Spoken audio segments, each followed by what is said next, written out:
And by the same token, you look at Bill Burr, like, really? You think you're going to gaslight us out of understanding what's happening here? Like, obviously, what Saudi Arabia is doing is they're comic washing their atrocities in the same way that they sports wash their atrocities. And you're going to give us some bullshit, fake liberal argument of like, oh, I'm spreading multiculturalism and free speech by going there and signing a contract to restrict my free speech. That's me spreading free speech, is me signing a contract to restrict my free speech. Look, inshallah, I hope his fucking podcast continues to crash and burn because he's showing zero self-reflection. The vanguard will be there, sir.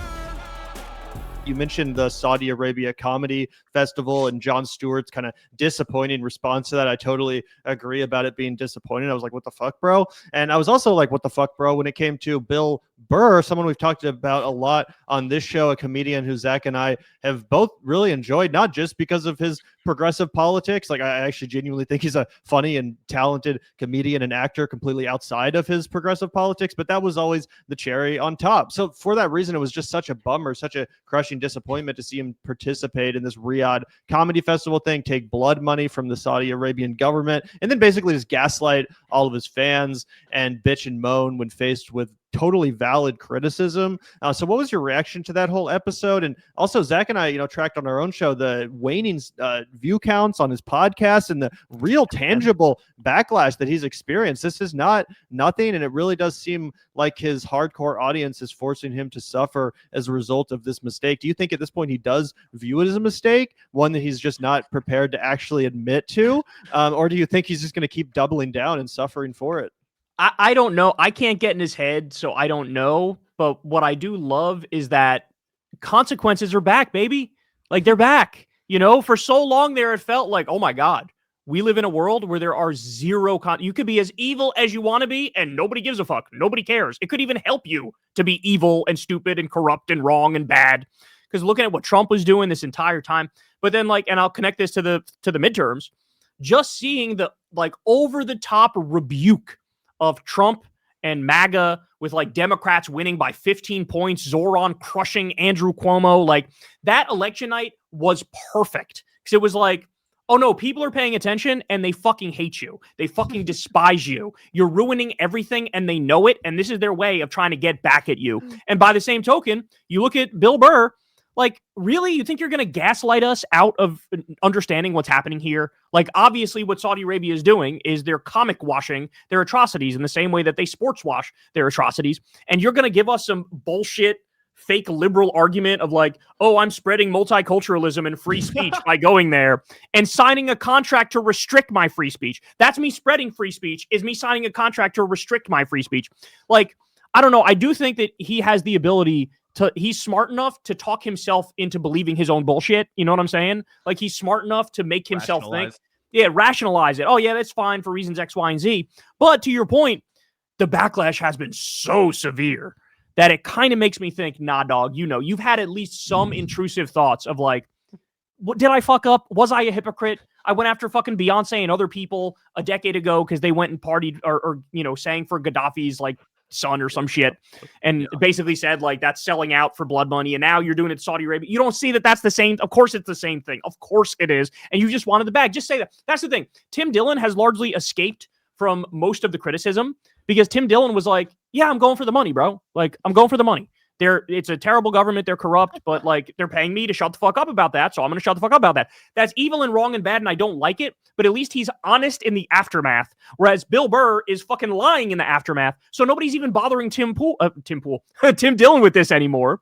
Whereas people are still pissed at Bill Burr. So look, inshallah, I hope his fucking podcast continues to crash and burn because he's showing zero self-reflection when he should be smart enough to know, people are mad for legitimate reason. Every comment is fuck you. You know why we're pissed.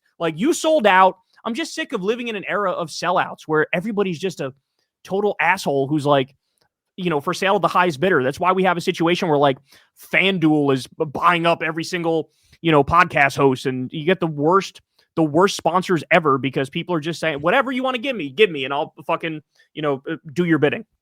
Yeah, I think that you're making a great point that's kind of on the way out, right? And to kind of give a follow-up to that, another person who's really kind of bottoming out, and I want to tell everybody, take this with a grain of salt, because I may have called this guy's demise a little bit too early about a year ago this time. Fuck him, he's irrelevant, he's washed. But it does seem like Joe Rogan is facing a lot of backlash from his audience because he's kind of got himself between a rock and a hard place. Joe Rogan, for the sake of ratings, I think a lot of it was chasing money, but I also think it's Joe Rogan's pathology of being a relentless competitor, of being an achiever, of knowing he has to push it harder and harder and harder because that's how he satisfies his inner drive. You know, he has to be the best and then he has to maintain his status as the best. And he noticed what was the easiest way for him to keep growing his podcast in the aftermath of the Spotify deal. It was to lurch to the right. And he did that and he continued to do that. And just the other day, he was licking the penis of the first $1 trillion man in the entire universe. So he's gone as far as he can go. But there are times when he realizes, oh, this isn't good. Right? We talked about it on the show. He had Duncan Trussell back on. He was trying to recapture the vibes and the, way it was back in the day when people like us were fans of the Joe Rogan Experience, when normies would tune in and be like, oh, this is a cool guy. He's a comedian. I agree with like 60% of what he says and I disagree with 40%. Most of the time his guests are cool. Sometimes they're CIA spooks, but sometimes they're like base lefties like Abby Martin or Kyle Kulinski. So it has a mixed bag for everybody to get involved with. Now, whenever he expands out of that bubble, whenever it's not a right-wing goon, his right-wing audience starts to melt down. So he's like a snake eating the tail at this point. He can't branch out and go back into the mainstream because his right-wing audience, which are the only people that are keeping him in business. I mean, when you were going on there, what was the average? Like 8 million, 10 million views for a Rogan stream. Now it's 1 million. If it's popping, a lot of them are like 800,000. That is an insane decrease in engagement. I don't care what kind of numbers he's doing on Spotify. So he's also in the find out stage of the fuck around and find out equation. Do you think that that's all part of the same thing that you're talking about? Like there are consequences again? Absolutely. At some point, when you get as big as Rogan got, you start to think like you're bigger than the rules of the game. You start to think that there's something about you that's so special that people will overlook whatever like your negative qualities are. And it's just not true. So first of all, the show is stale.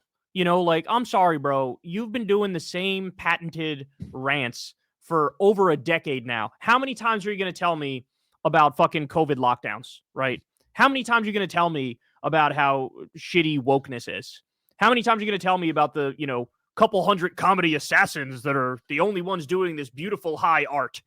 Like, at some point, people are just like, yawn. It used to be back in the day, he would at least have he would have wild conversations. Like he'd have on somebody who's some like MMA expert. Then he'd have on somebody who's like done every kind of mushroom drug in the world. Then he'd have on somebody who like denied HIV was real. Like it was all over the fucking place.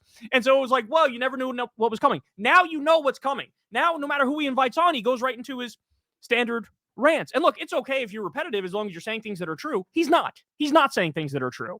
The other thing is, Joe, I just looked it up actually, and I didn't know this until right now. Joe, you're literally worth $250 million fucking dollars. You don't have to read 48 fucking ads per episode, okay? You're worth a fucking $250 million, and you're still reading ads for dick pills and shit. I mean, it's just at some point it's just unbecoming of a man. Like you're a little fucking whore, And like the other thing is he's an out of touch rich MAGA prick. Like that's what he is. He's just an out of touch rich MAGA prick, and like. He's still swimming in those waters. No matter how much every now and then he'll try to retreat back to the enlightened centrism bullshit.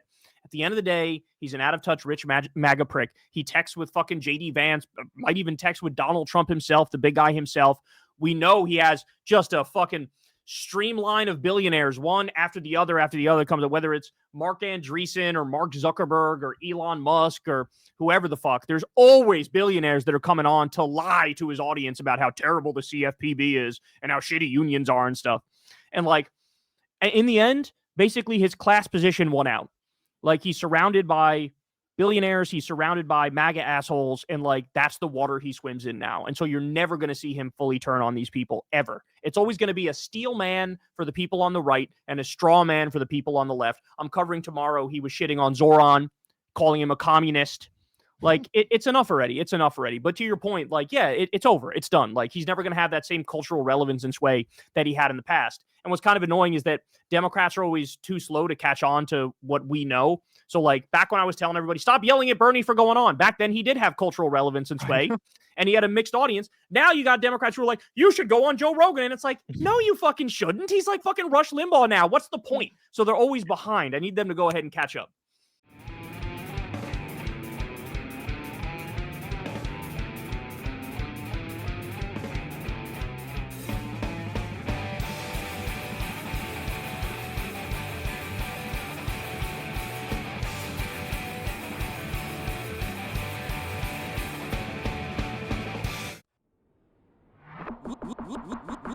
Look out the door if you hear an ambulance.